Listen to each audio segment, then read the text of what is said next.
पुराने समय में एक राजा बहुत ही धार्मिक स्वभाव वाला था। वह सभी लोगों की मदद करता था और प्रजा भी राजा से बहुत प्रेम करती थी। राजा रोज़ ज़रूरतमंद लोगों को दान दक्षिणा देता।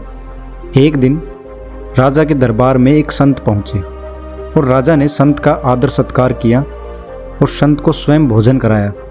और राजा के अतिथि सत्कार से संत काफ़ी प्रभावित हुए और संत से राजा ने कहा, गुरुदेव, आज मैं आपकी सभी इच्छाएं पूरी करूंगा। आप जो चाहे मुझसे मांग लें, मैं आपकी हर बात पूरी करूंगा। संत समझ गए कि राजा के मन में धन का अहंकार है। तो संत ने कहा, मैं तो वैरागी हूँ और मुझे किसी भी चीज़ की ज़रूरत नहीं है। अगर आप कुछ देना ही चाहते हैं तो मुझे अपनी इच्छा से खुद की कोई एक चीज़ दान कर दीजिए। अब राजा सोच में पड़ गए कि वह संत को क्या दे, और काफ़ी देर विचार करने के बाद राजा ने कहा कि मैं आपको एक गांव दान में देता हूँ। संत बोले कि नहीं महाराज, गांव तो वहाँ रहने वाले लोगों का है, आप तो सिर्फ गांव के रक्षक हैं। राजा ने सोच विचार करके कहा, तो आप ये महल दान में स्वीकार करें। संत ने कहा, नहीं राजन, मैं आपके महल को स्वीकार नहीं कर सकता, क्योंकि ये आपके राज्य का है, क्योंकि यहाँ बैठकर आप प्रजा के लिए कार्य करते हैं।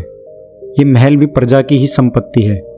राजा फिर सोच में पड़ गया और बहुत देर सोचने के बाद उसने कहा कि गुरुजी, मैं स्वयं को आपकी सेवा में समर्पित करता हूँ, मुझे अपना सेवक बना लें।